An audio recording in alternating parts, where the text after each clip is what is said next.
Nope. Yep. Nope. Yep. Hello, everybody. Welcome to a new episode of DFV. I am Blak Cinephile. I am AKA Brad. AKA Brad, you still didn't change the username, man. You know, I'm just sticking with it at this point. I think it suits me. This way, if anybody goes, "Hey, are you Brad?" I can go, "No, that's just my other name." So Brad is the that's the Superman name, AKA Brad. That's my Superman name. You know, you'll never know the real Clark Kent. Wow, hilarious. We're back, and we're back for a new episode. We're going to title "Rich People Problems."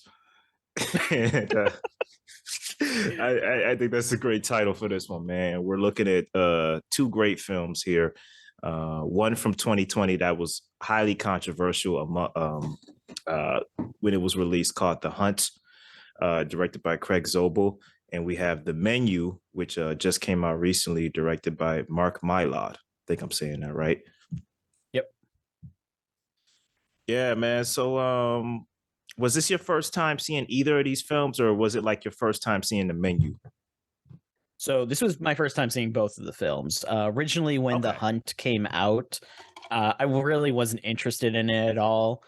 It wasn't even because of like the controversy around it, where everybody was like, "Oh my God, this is a political horror movie." I was just going, "Okay, it's a slasher horror movie.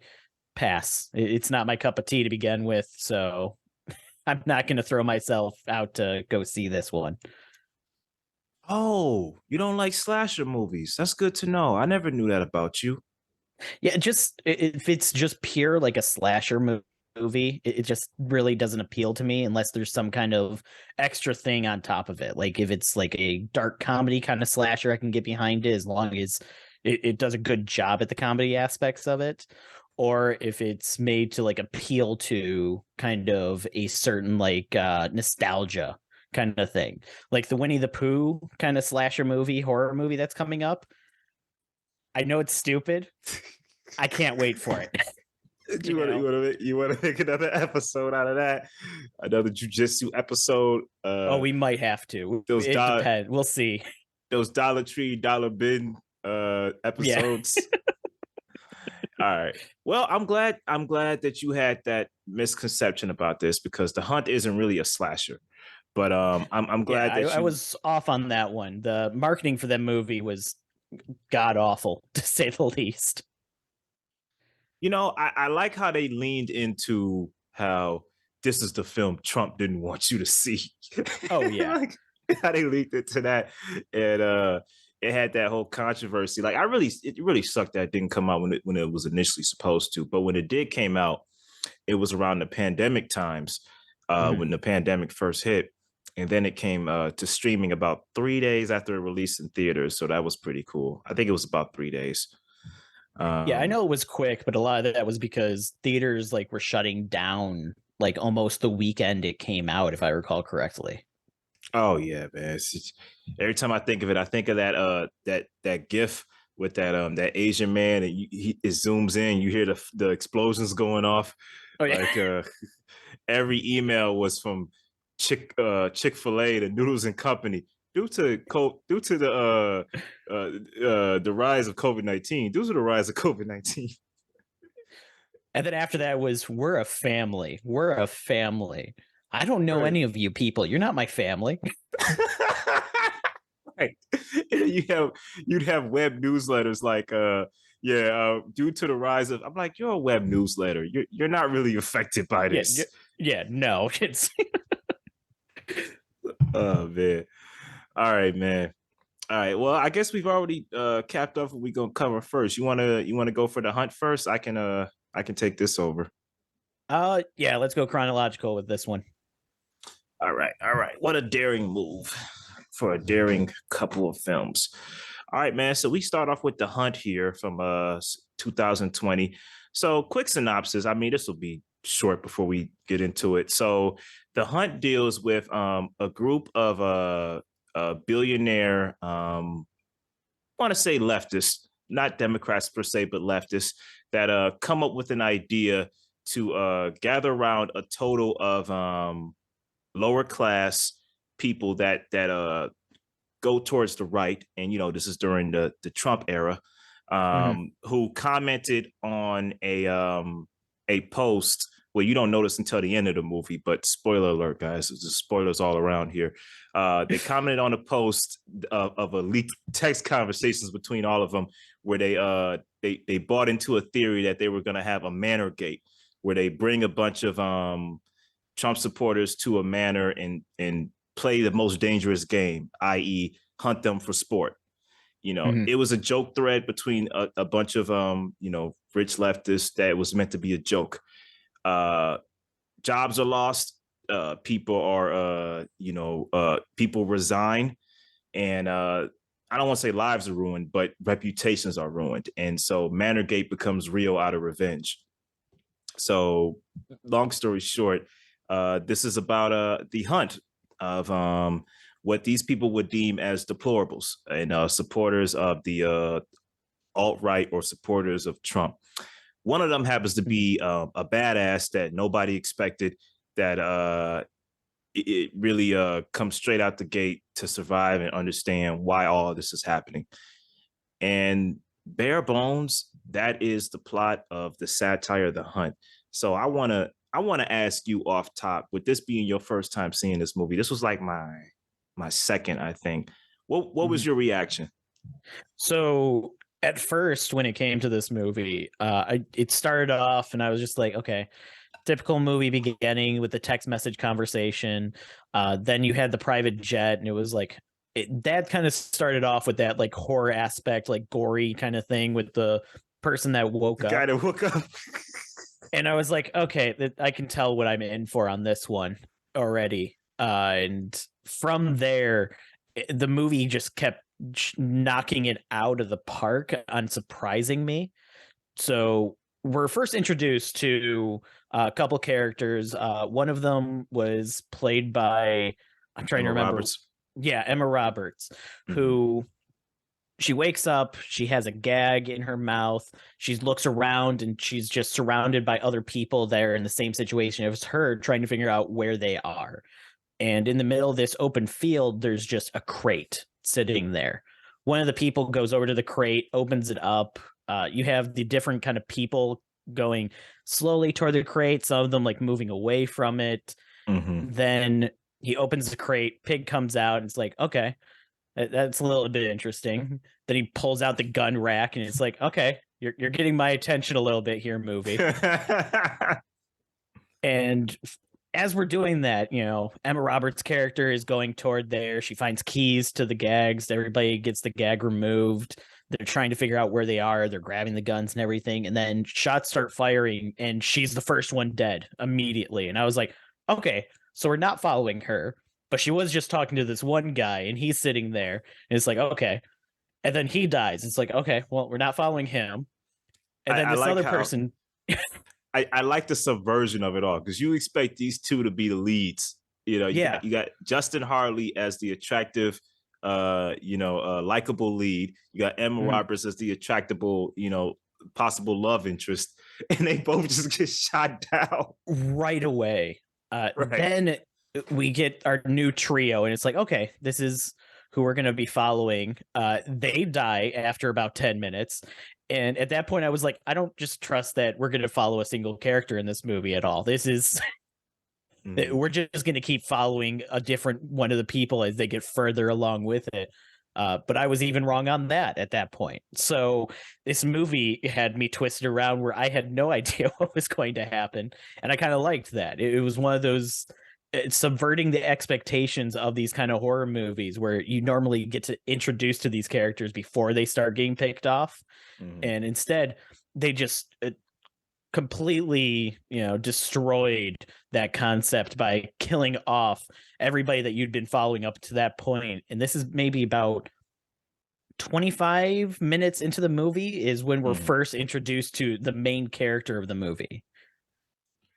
Yeah. Okay. Before we get into her, it's hilarious. I like how one girl, when she's walking away and she falls into the ditch, and the attractive the guy, spike pit. Yeah. Yeah, just the Harley comes over and sees her in the spike pit. And it just says the most random line ever. It's my birthday tomorrow. I'm gonna eat a whole cake. Yeah. What does that have to do with the situation?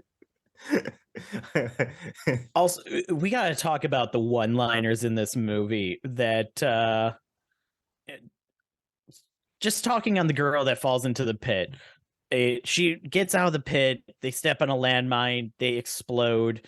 She ends up back in the pit somehow, and the one guy comes in to try and save her. She ends up back in the pit. Yeah, she ends up back in the pit, just the casual explosion back into the pit. And the one guy comes to try and like help her, and he's like, come on, I'll save you. No, shoot me. Come on, do it, you snowflake. And then she shoots herself. Yeah, it's like, okay, I can see exactly where the one-liners in this movie are gonna go. And we even have the opposite of when they're in the convenience store and you find out like the two people are really a part of the hunt and hunting the deplorables. And one of their lines before they kill somebody is, climate change is real, asshole. It's like, okay, I love it and hate it at the same time. Love it. Like, I like how both sides are very stereotypical of each other. Oh, it's Like, 100% in like you are in so far of the like nobody talks like this kind of parody Right. that it's leaving the area of satire and just going into straight in like dumpster fire territory, and I loved it. Absolutely, man. It's rare when you get a film like this that's a takedown of both sides of the political spectrum, and it's so dead on point with its humor and its satire. I want to say before we get I like how Crystal. It's not her introduction, but it's the first time we actually get to hear her speak. She comes into the convenience store after it's revealed that it's all pretty much a setup. And, and they had reset the store after they killed several people, and they knew that she was coming. Right. She comes in and she asks, hey, after a few preliminary greetings or whatever, she asks like, hey, what state am I in? And the guy's like, I'm sorry. So you didn't understand the question? Oh, no, you're in Arkansas. And you could tell their mind is working on her as much as her mind is working on them. And it comes to the point where she says, hey, let me get some smokes. And she gives her the $20 out of her sock. Lady gives her a change of $10.25. Hunker grabs her, slams her head on the table, and then just when she's about to kill the wife after killing the husband, she says, smokes only cost $6 in Arkansas. You screwed up, bitch. You just hear the shot go off. The one-liners before people die are just all horribly fantastic. Every single one of them, I love them all in that this is terrible kind of way. Yeah, absolutely, man. Dude, Betty Giplin, dude, she was so good in this. Betty Gilpin, she was so good in this film, dude. Now, I never saw Glow or Nurse Jackie, but this is the film in which I kind of got to know her as an actress because she just nails this film so well, dude. Her and Hilary Swank are like the best things out of this movie. Yeah, I can agree with that.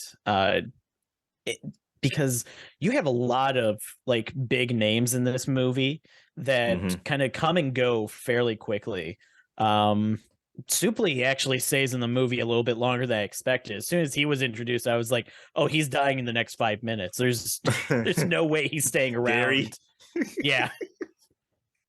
Which I loved how he was a conspiracy theorist, like podcaster too. Like I love how Gary shows up and he's excuse me. I like how when Gary her and Gary are on the train, right? And this is where we learn they're not in Arkansas. They're in Croatia. They come across some immigrants on a train, and he goes, they're crisis actors. And she goes, they have a baby. There's crisis babies that exist. Crisis babies exist. And the cherry on top was when they get stopped by authorities. at one point, he says to the Arab guy, like, this guy, he's been lying this whole time. Their attention is us when he goes, I don't think they believe you, Gary. Yeah. Oh man, that was funny. Yeah, there's definitely some good jokes in here. Even when the one guy that is like a hunter and a part of the refugees, and he even goes, "Yeah, they're not gonna believe you, man. But tell you what, you play along. This isn't a part of our game, and I'll give you a Right. 45-second head start or whatever." And of course, Gary's like, "Nah, not having that." He takes grenades, shoves it down his pants, and books it. So the one hunter just literally explodes. I will say the deaths in this movie are kind of creative at times and other times not very much. That one was creative. Yeah. He goes, I'm not your friend. And he just Oh like yeah, that's it. tackles I'm him. not your friend. Right, I'm not your buddy. Oh I'm man. not your friend, guy. Right. I like how again the twists and turns, man. They're just so good throughout this film. That's just so short and sweet. Not too long after this, when a U.S. representative comes to rescue them, the guy's in the car with them, and he's asking like, "How'd this happen to you guys?" And the guy in the back seat was like, "Well, we don't know. They just trying to take us down." And he goes, "Yeah, but why specifically y'all?" And Like, like, why were you specifically chosen? You must have done something to him. I like how the whole time it's such a stupid motivation. They gotta know why we're hunting them before we kill them. I was like, Right, why yeah. does it matter? It's a dead giveaway because then she kicks him out the car and then backs over him and runs him over. So that's the resolution of that. But I like how a film like this would usually be it would usually be tightened up pretty well within 30 minutes, but it uses this 90-minute time well. Like it doesn't seem like any moment is wasted in this movie. Yeah, it's definitely action packed throughout. There's a couple moments where it's like they could have cut down a little bit there, but it's not heavy enough that you're like, okay, this movie needed a second rewrite. It's very evenly paced throughout, especially when you have action scenes. You have like the moments of character progression where you're kind of learning about these people. You have the surprises thrown in. You know, you're caught off guard with areas. It's done very well. Yeah, totally. I was gonna say one of the best lines in this movie is when Crystal gets done gets done killing everybody in the bunker, and she talks with the military consultant, and Oh yeah. she goes, listen, man, I've been very and I'm from a place where I'm from a used car store, and I'm just really trying to like she just starts humming and like it makes no sense. But she's like, dude, where does she live? Like, just tell me where she lives. Yeah. Where can I find this person that literally kidnapped me to try and kill me? Right. Well, So even like just before that, when Don, the one person that was with her that also went to the US Embassy, or that was going with her to the US Embassy that was also being hunted, when she kills all the people in the bunker except for one person, and, you know, he pops in and she goes, did you want to ask her any questions before, you know, I kill her? Because the last guy, you were angry that I didn't give him a chance to speak first. right. And he goes, no, I don't got any questions, but you know, you can't kill her. You know, she's a No, he woman. had a question. He asked, why'd you do this? And Oh she yeah, said, because Jesus told me to. right, yeah. And it's like, you can't kill her. It's a woman. I love how Crystal, I think, yeah, Crystal just goes, do you think you should be excluded from death because you're a woman? No. Bam.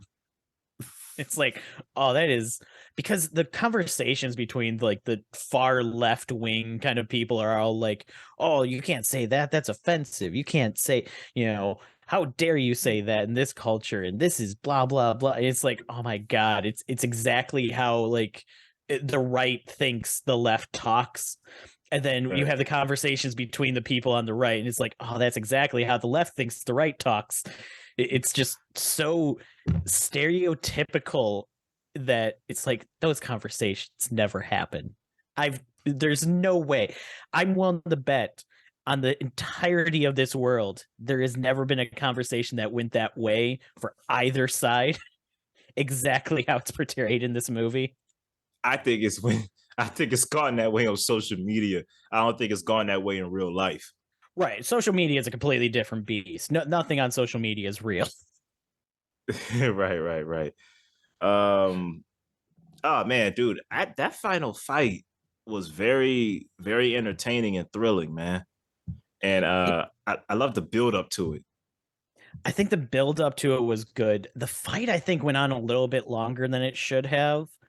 It was just a little bit too long with them kind of just struggling with each other and everything. Because up to this point, Crystal's been shown to be very capable of handling herself with her past like military experience and everything.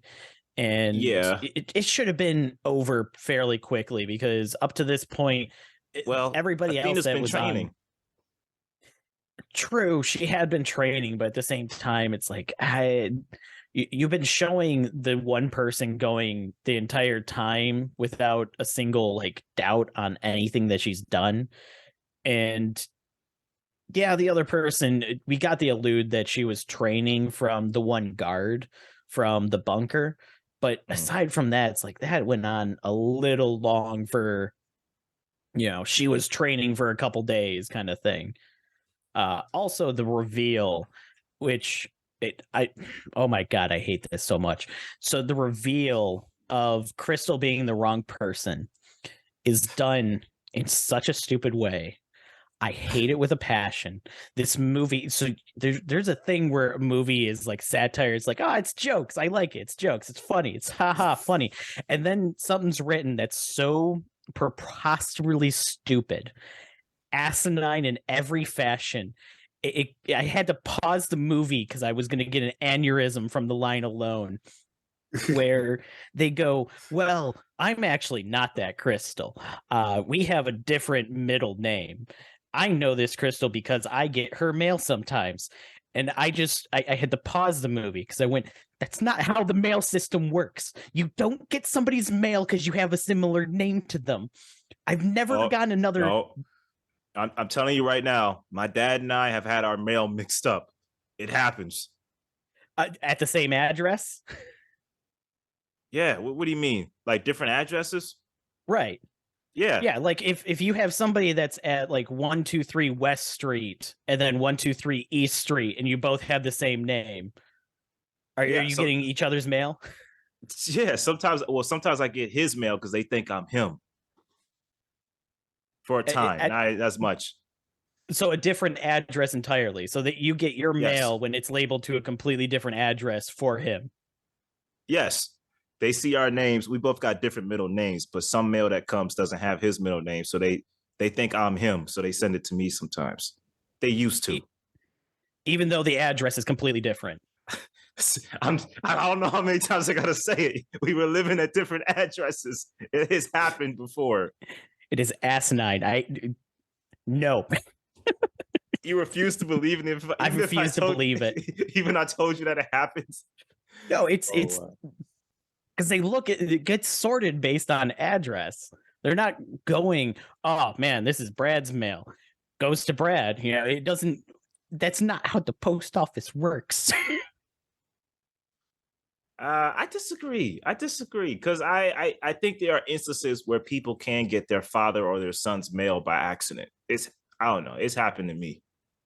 But a complete stranger's mail, like at a completely different address, the only thing is like a 1-letter difference. If Crystal, no, she said a middle name, didn't she? Or did she say the way the name was spelled? It was the way that her name was spelled. It was one letter difference. It was Crystal May with a Y and Crystal May with an E. Well, okay. They might leave out the May in their addresses. At the same time, the address would be different and it would still go to the right person. It wouldn't go to, it's just. Brad, I think you're being nitpicky, but No, when something so incredibly stupid is said like that, it's not being nitpicky. It's going, no, that's not how the system works. Here's a thing that I think that is sly on the film's part.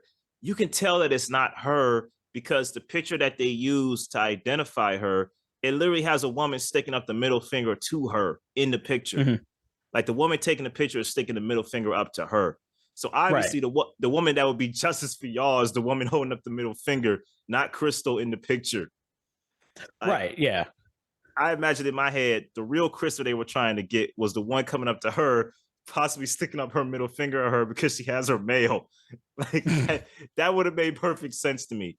They never make that clear, but that makes sense to me. Yeah, the fact that they did all this research and then still somehow got the wrong person. Because she even goes, yeah, well, because she goes through this whole thing. Right, I know about your problems with your dad, your mom dying, and blah blah blah, and everything like that. And she goes, well, first off, my dad is fine. My mom's still alive, and I'm not that Crystal. And it's like, how do you do all the research but not find a single picture of the person to go? Hold on a minute. Oh no, man!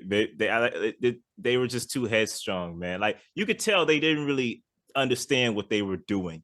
They had the money to pay for certain things, but they just didn't have the smarts to really take care of this issue, like to really handle this whole thing. I mean, there's so many ways that they could have like done the whole mix-up thing. The way that they explained it away, though, it's just asinine on all levels of, oh yeah, we accidentally got the wrong Crystal. It's like, really like you could have played with their names being completely different and the people you hired to get them just completely screwed up. Brad, they shot the pig. They did. The pig came downstairs, identified itself as the pig, and they kept shooting at it. they shot the pig. These people aren't that smart. Like I like how both sides of the spectrum in this movie are both dumb. Like absolutely, yeah. They're both not that. Both sides aren't that smart. But yeah, dude, I think this is a very fine satire. It's not perfect, but I think it's fine for what it is. I give it a 4 out of 5. This one's a 3.5 for me. It's there's good action scenes with it. It's a good comedy when it's like trying to be funny and everything like that, but the writing is just so stereotypical that it's like, okay, it took me out of it at times, even though it would be like funny. It was like, oh, that's funny how you think that somebody would talk like that, but no. Okay, fair enough. 3.5 ain't bad though. Yeah, like this was a solid movie. It's one of my favorites from that year, I think. Like one of my underrated favorites from that year. For sure. Okay. You ready to move on to the next one? Yeah, I am ready to start talking about the 2022 movie The Menu. So I'll take the reins on this one.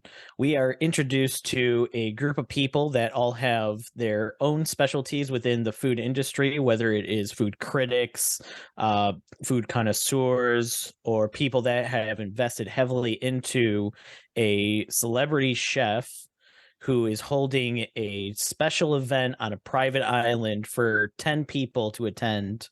I believe it's 10 people. And in this event, they are given the lifetime opportunity to have the best food around and experience that they'll never forget. But when things kind of turn a little bit, they kind of realize there's a reason they were all invited, and the chef actually has an ulterior motive to all the events that are happening. Mm-hmm. There is the synopsis of this movie. Hey, you ain't got sugarcoat things for them, man. This is DFV. People are going to die. Oh, yeah. Everyone's going to die by the end of the night. That's the plans. Yeah, the whole thing is we're introduced to the kind of I Julian Slowick as a celebrity chef, which is kind of a combination of like most celebrity chefs you could see on TV. I love that he actually says one of the lines that like Gordon Ramsay would usually say with "you donkey." So you can kind of see where their inspiration for this character kind of came from, with him being like a very big perfectionist on everything that he works on and everything that he does, where he creates this environment of food, not so much food itself. See, I had a totally different take on that. I looked at it as if it was Ralph Fiennes kind of creating his own type of character. I don't watch Hell's Kitchen like I don't watch Kitchen Nightmares like that. But like I looked at it as like this was a celebrity chef character that he kind of morphed from the script. You know, like he seemed like he was his own type of caricature.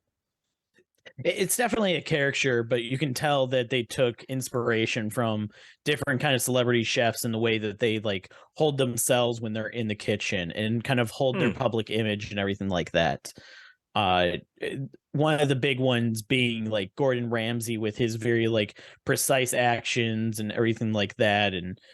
But I love how we're introduced to the different people that are here, because you have the food review blog reviewer who has taken down restaurants with her reviews. You have the extreme foodie who literally has been sending letters to the celebrity chef basically for the last like decade, asking to be invited to this event and getting a chance to try their food. You have the investor bros that literally are just using the celebrity chef to gain money in order to like sell things, invest in other properties, you know, with their manager who owns the island and actually has a contract with the chef. You have the movie star that is there with his assistant. And then we have the main character of the movie, Margot, who is just there with this guy that invited her along with the trip that she was hired to be there for. So she is an escort that was hired to be brought on a date to this island. Later, it is revealed that her date, Tyler, knew that everybody on the island was going to die at the end of the night. So I love that reveal so much, dude. It's such a good one. It is. But leading up to it, we have all these things, which I love that this movie kind of played with the idea. Like going into the movie, you knew that, you know, it was going to be death. There was going to be a lot of like kind of gore, a little bit of thriller kind of aspects to it and everything. The trailers teased it a little bit, but you knew something sinister was going to happen. Right. And I love for the first I want to say probably 30, maybe 40 minutes of the movie, nobody dies. There's like no death. It's just a very creepy essence where the entire time it's like you have the celebrity chef who wants everything to be perfect. He presents everything very matter of factly. He comes up with all these long monologues about the dishes they're about to eat and the purpose for them. One of them being like a seaside kind of dish where they have like rocks from the local beach with freshly, I think it was clams that they had. I think or so. oysters, one of the two. And it was kind of perched and very like presentable, not so much like, you know, something that you would grab and start eating. It was a very presentable meal. And he talks about how I don't want you to be here to eat. I want you to taste. I want you to experience. I want you to savor. And he's very like cold and methodological with like everything he's saying before going enjoy. And he would always break the silence by just clapping extremely loud out of nowhere to go, the next course is here. And it plays with this for a couple courses. I want to say like 3 or 4 courses come out before anything like crazy starts happening. But I love how it's that slow build where it's like, did the trailers mislead on this one? Like, is this just going to be like a very dark comedy with like a very kind of awkward and very like meticulous kind of chef? And that's like the joke of the entire thing is there's no horror aspects to this movie whatsoever. And I would be basically so pissed if that was the punchline. I was like thinking that, and I was in the theater by myself, and us too. Right. Yeah, I don't know why, but this one was just one of those showings that I went to, and it was like, oh, okay, I guess I got the theater to myself. I won't complain. Yeah, but there was nobody in our theater. Really? Yeah, it's always nice. It is. But yeah, about the time that I was thinking, maybe the joke of the movie is there is no death. It has the one like sous chef come out and present his idea for something, and him going into a tirade of this: you don't want to, take my place. You want to take me. You want to become me. It's not that you want to be the next lead chef. You want to become me, and that's a problem. And he then kills himself. And I was like, nope, I was wrong. This movie is really going in that direction. They were just pulling the rug a little bit longer than I expected. Yeah. That was I remember we were watching the film, and my wife was like, when Ralph Fiennes walked behind him, she was like, he's gonna cut his throat. I was like, that's a little too on the nose. And then he pulls out the gun and shoots himself. He just, all right. I say, all right, that's exactly right. That's exactly what is supposed to happen in this scene. Right. I'm like, cut his throat. That's a little too on the nose. But yeah. Dude, this film overall, and we're gonna keep going in depth with it, but I gotta say, my overall feeling of this film is like, this is a very weird movie. But the more I would think about it after I saw it, and how how it tackles its themes of like art versus passion, and how commerce can kind of like drive a dividing line between that and just make art for art's sake without any passion behind it. Like this film has some deep themes behind it. Like the reason why Julian Slovik is upset, when you fester it more and more in your mind, you kind of understand. Mm-hmm. Yeah, because he's an artist, and it's, if somebody is not judging his art, they're trying to take advantage of his art as he sees it.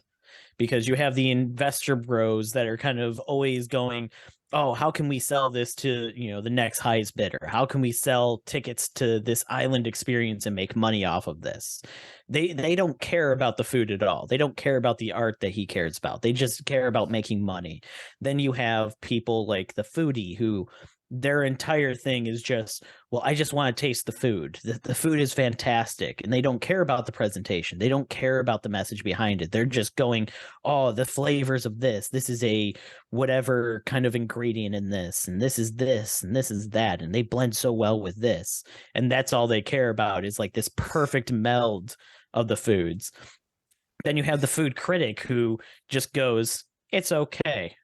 Or they messed up that. I love her. I love her relationship with her editor, where he says something like, I don't know, this seems kind of pointless. Yes, but there's meaning in the pointlessness. Oh yes, such deep meaning. He always changes his opinion to what she thinks. I love their relationship. Like even in the trailer, she's like, we're gonna die tonight. No, we're not. We're gonna die. Yes, we are. yes, we are. I love their relationship.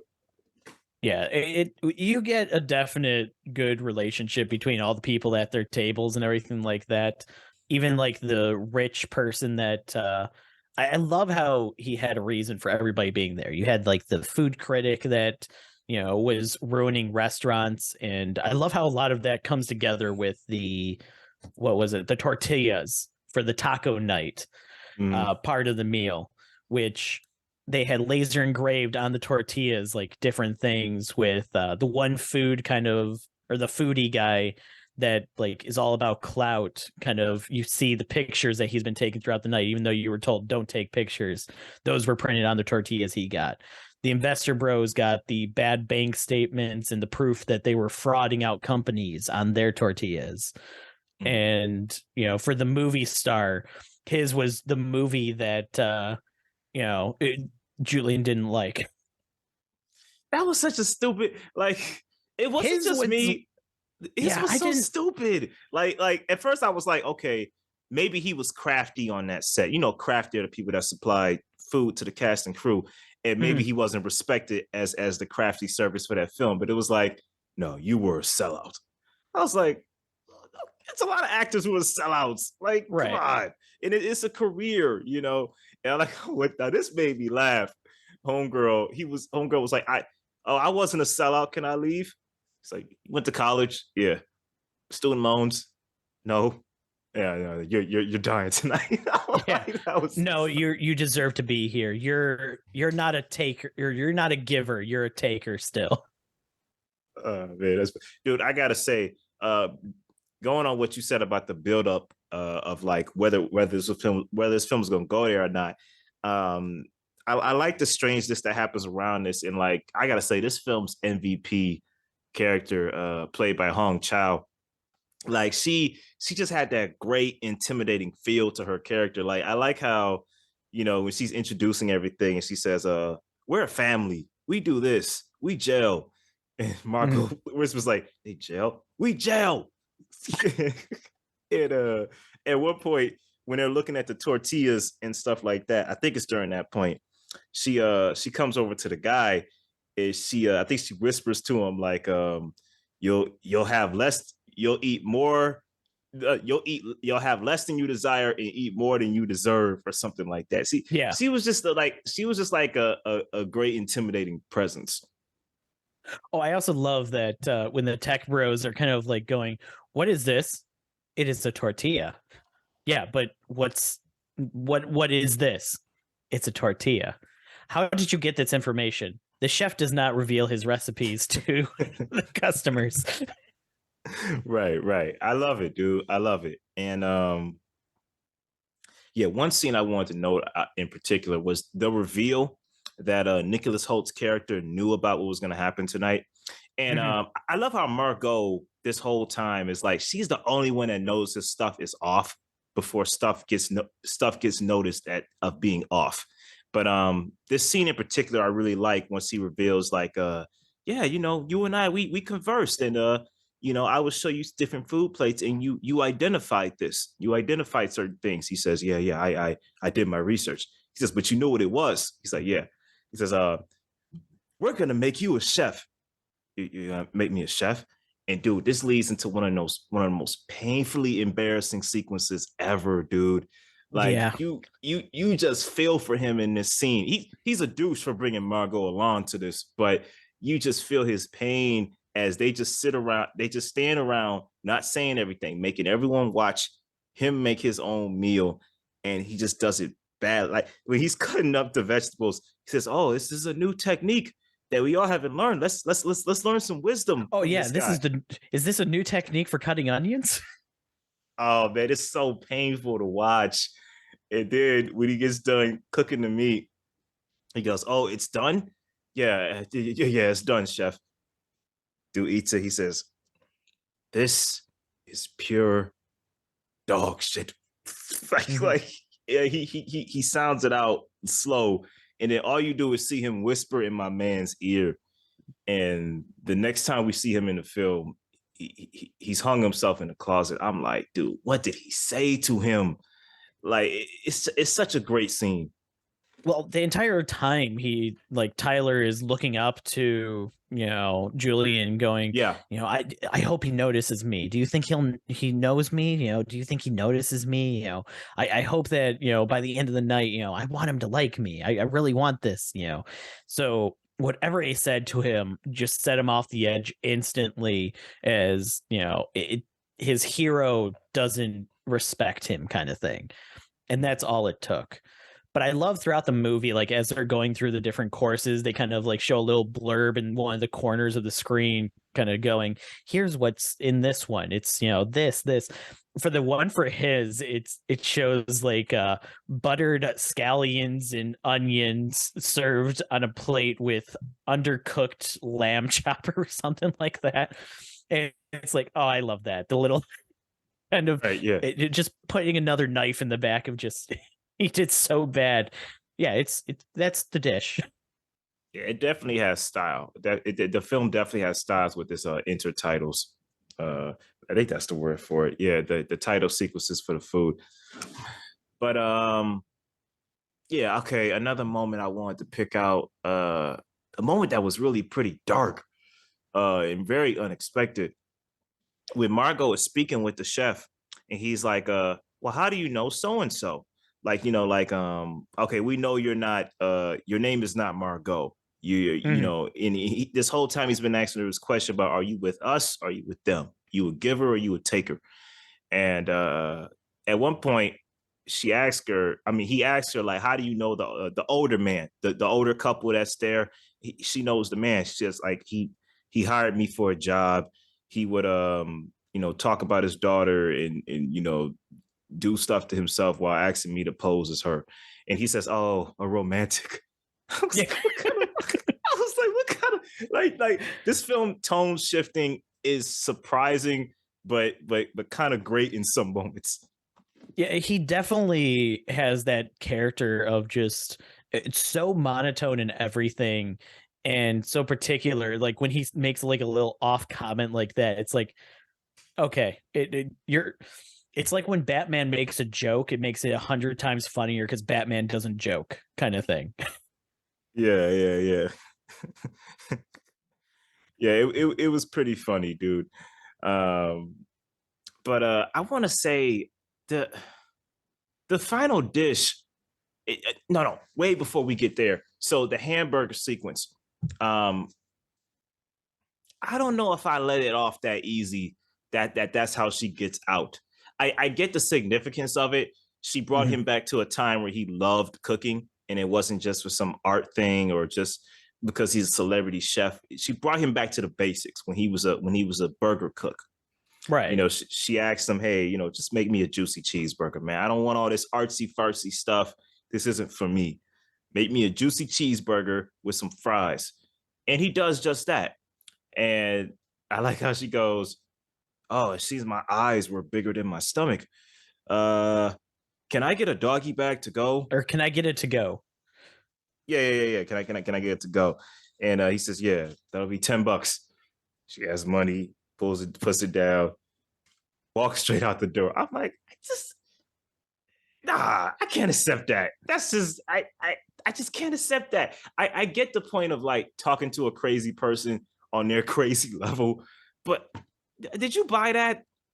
It's definitely out of left field, I will say. The way that I kind of justify it is more he saw respect in her for actually speaking up against him, which is something that nobody else was willing to do. Like when she gets up, she goes, "I'm still hungry. I've yet to have a single decent thing to eat here. All you've done is give me concepts. You have yet to give me food. I came here to eat. Isn't your job to be a chef? Give me food. I want a cheeseburger, a basic run of the mill cheeseburger." And it was like a respect thing of, she did the one thing that nobody else in that room would ever do or tell him to his face. And it's the same way that he was also talking about the critic, how when she would leave a store, it would go out of business. And she was like, well, it's not my fault. I would try and do everything I could for them. It's like, that's not the point. The point is you're doing more damage than good. And you see yourself in a higher level because of it, Mm-hmm. you know, and she wouldn't, say anything back to him. With Margot, she did. And so it was kind of that respect of, okay, I wasn't expecting that. Game on. Let's do this. And then when she had like, can I get it to go? It's like, well played. I got it. Go. You I gotta respect this. But I It's hear still what you're out of saying. left field. It's still out of left field, but I guess if you're looking from a narrative standpoint, you got to think as a writer, how am I going to get this character out of this situation because I want this Right. character to live. She's the surrogate for the audience in this situation. So I'm Mhm. like, okay, all right, I guess that makes sense. It makes sense in the world of the film, I guess. What'd you feel about the s'mores dish? Uh I in that kind of weird way that I loved all the dishes, like how they were presented and how they had this backstory, how he was like, the s'more is the worst thing that's ever happened to the culinary world. It's gooey marshmallows mixed with, labored chocolate and graham crackers. And I just love the way that he was like giving the monologue for every dish. And s'mores one, I think I loved one partly the most. And it's just, I liked it. I thought it was clever how they put like little marshmallow capes on everybody, chocolate hats, graham cracker all across the floor, and then they lit it on fire. It's creative in the same way that every other dish was creative. But so that one, I liked it the same way. Did you not like that one?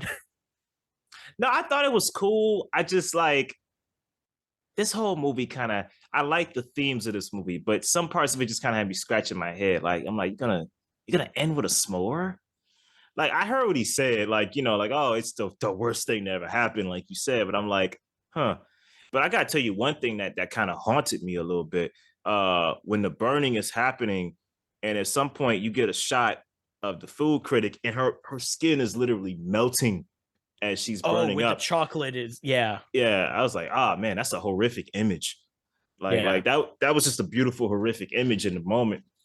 And it just left me with, with Margot being on the ship, no, well, on the it was a boat, and eating It was the Coast Guard boat. Yeah, on the Coast Guard boat, eating her cheeseburger, watching the whole chaos unfold. I just like remember like when we was walking out the theater, I was like, my wife asked me, hey, what'd you think about that movie? I'm like, I don't know. Like I wrestled over and over in my mind what I thought about it. But like I said, the more I dwelled on the art theme of it and how artists basically at some point, if they want to be something themselves, have to artistically sell their soul in some fashion or another, to the point where art isn't even fun anymore. In most cases, not in all cases. I understood Julian's motivation more. Right. Yeah. But then I would keep saying, but poor John Leguizamo, though. He was just a has-been actor. He didn't need to be there. Yeah, the fact that he was there just because he was in a movie that I didn't like.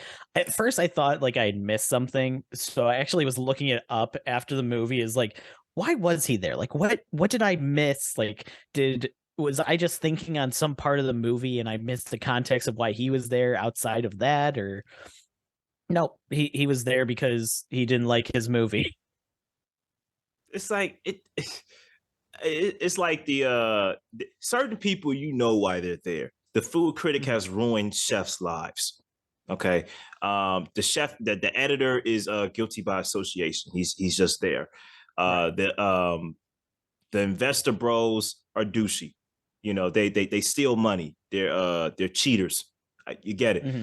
The old couple, you understand the husband and his misdeeds. The wife, I guess guilty by association.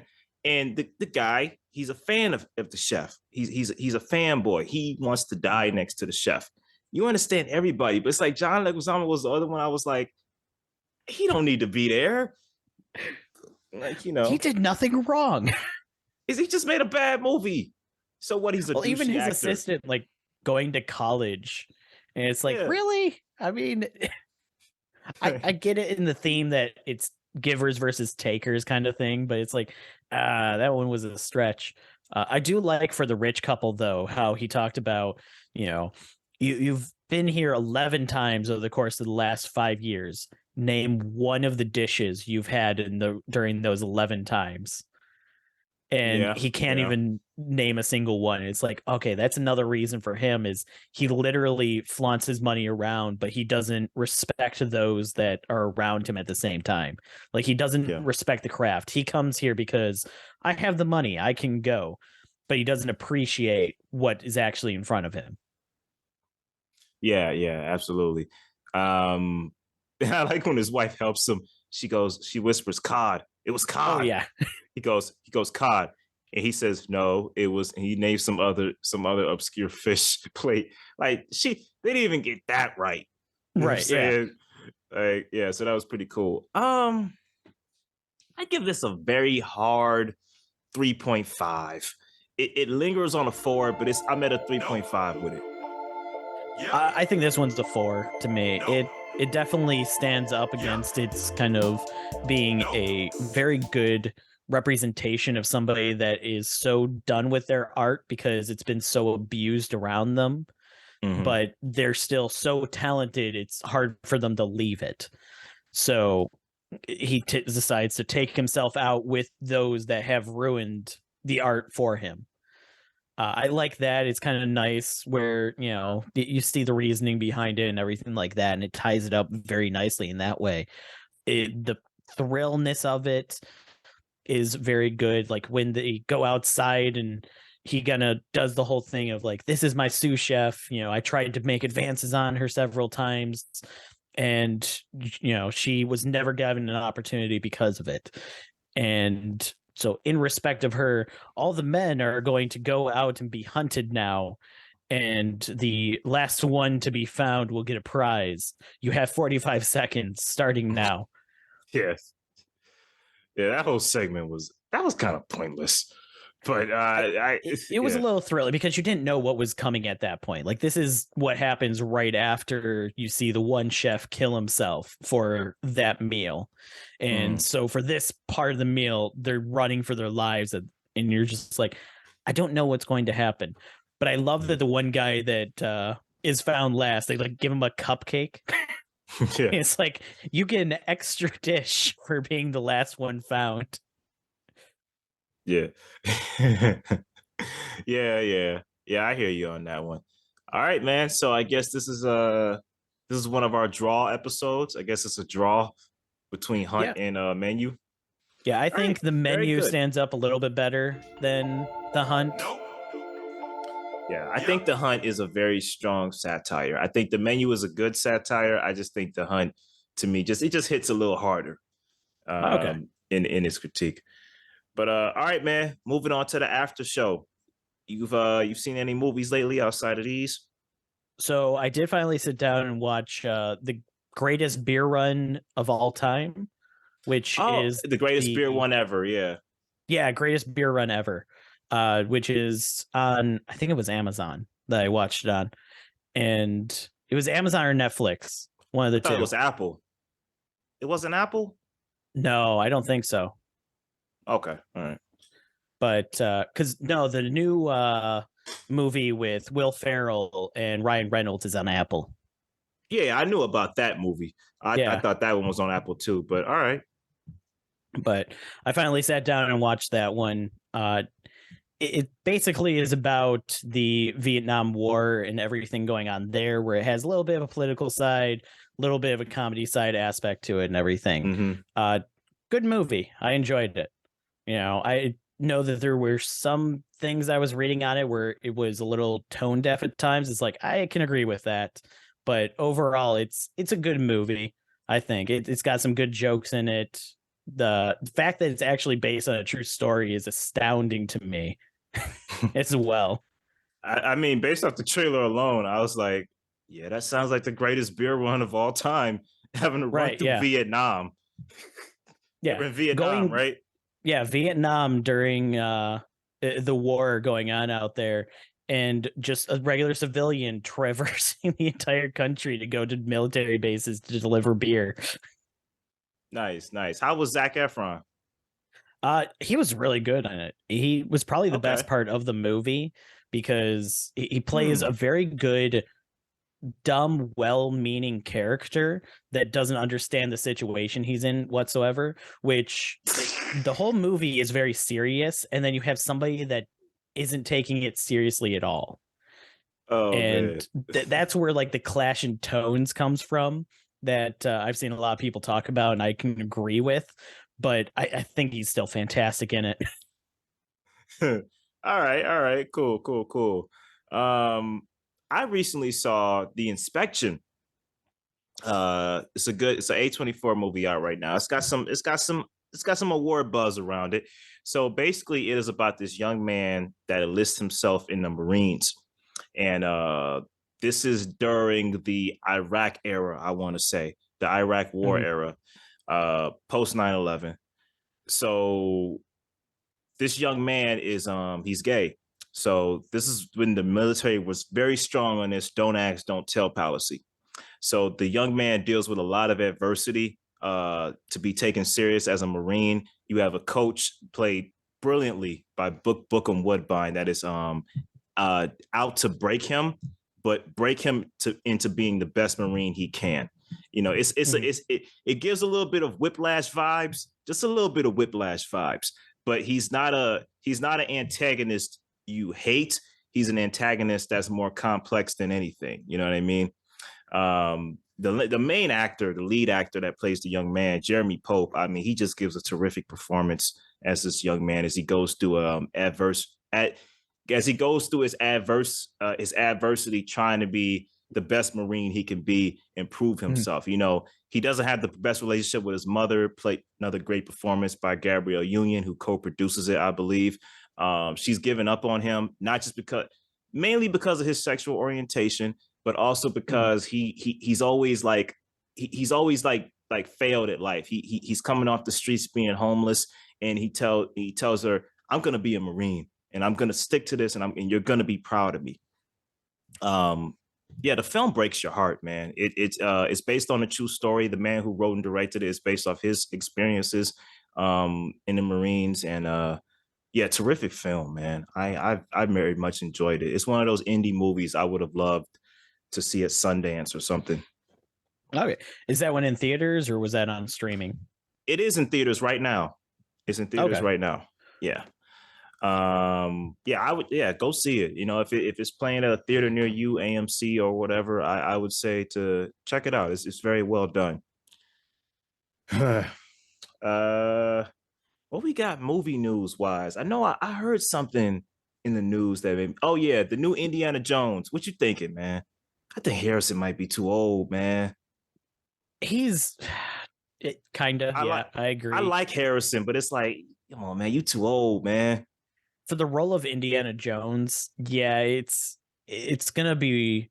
We'll see how it turns out and everything like that. But I'm not gonna believe him when I see him jumping around and doing stunts and everything like that. It's gonna be a little bit out there, because he did decent enough in Crystal Skull, and he was pretty aged at that point. It's hard to imagine him being, the same Indiana Jones from, Temple, with his age. It's yeah. I mean, the thing with Crystal Skull, we need justice for that film, because I feel like over time it's not a bad movie, but everybody hated the alien aspect of it. I'm like, but listen, this goes in line with Indy. He's gone off after all types of myths, like throughout the series of films. Like, I think people need to let that go. I know people aren't complaining about that anymore, but I just remember watching that South Park episode where George Lucas and Spielberg sexually assault Indy, and I'm like, dude, it wasn't even that bad. Like, come on. Yeah, but at the same time, you got to remember, South Park always kind of blows all opinions out of the water, kind of thing, where they definitely exaggerate everything for the comedy aspect. They exaggerate, but there's always a little bit of truth in their exaggeration. Right, yeah, which is, people think that they ruined Indiana Jones and everything like that. But yeah, it's not the worst movie out there and everything like that. It definitely was a turn when it came to like the Indiana Jones. Like, if you watch the other Indiana Jones and then you watch Crystal Skull, there is a tonal shift in it a little bit. The fridge is something I don't think that will ever be forgiven. Fridges can survive, nuclear holocaust, right? I barely remember that sequence you're talking about, but I'm sure if I watched it today, I'd probably be like, I gotta use some suspension of disbelief on that one. Right, yeah. But yeah, some of the criticisms of it are still justified, I think. But overall, where everybody was like, "Oh, it's the worst thing ever. It's ruining my life. I hate this." It's like, shut up, sit down, and eat your cereal. No, shut up, sit down, and eat your popcorn. It's what you need to do. with your collectible Indiana Jones popcorn holder. Your limited edition tin. Right. Just sit down and eat out of that for sure. Well, that's it for me, man. You got anything else? Nothing else. There is the whole CEO changeover for Disney though. That happened since our last episode. I saw nothing but rejoicing for that one. I mean, Yeah. I didn't care that much about it, but people were like, since old dude made the comment about animation is just for kids, people really got triggered by that. I was like, you got to keep in mind, Netflix just destroyed a lot of their animation studio. HBO destroyed a lot of their animation studio. And there were rumors going around that the upcoming season of What If was going to be cut short due to the animation studio being cut out. The Spider-Man animated show was being canceled. So, yeah, a lot of people were very angry with that statement of going, yeah, animation isn't for us. It's like, no, stop it. You're the animation community deserves better. Right. No, I understand, and maybe it might take them on a good route to where they need to be as a company. If only Warner Brothers would have kind of or Warner Discovery or whatever the hell they're calling themselves now will kind of go in that direction and change some leadership or change some directives. Yeah, can we get a better CEO for that company, whatever they're calling themselves now? Because they need some change. But kind of speaking on that a little bit with James Gunn, the new Guardians of the Galaxy holiday special. Did you watch that one? I bet you didn't. No, I didn't. Okay. Dude, I'm so behind on the Marvel streaming content, but go ahead. Watch it. It's absolutely fantastic. They finally gave a voice to Cosmo, the space dog. Oh, I love it so much. It's not like the gruff Russian kind of accent that he normally gets in most adaptations, which is a nice kind of breath of fresh air, but it's still, I love it. All right, man. I want more Guardians content. I know you do. I'll definitely add it to the list, man, for sure. All right, y'all. It's been another great episode of Double Feature Versus. Hey, check out my spoiler-free reviews of The Menu, Bones and All, and Glass Onion on 8bitwaffles.com. Don't forget to keep watching films. Take care.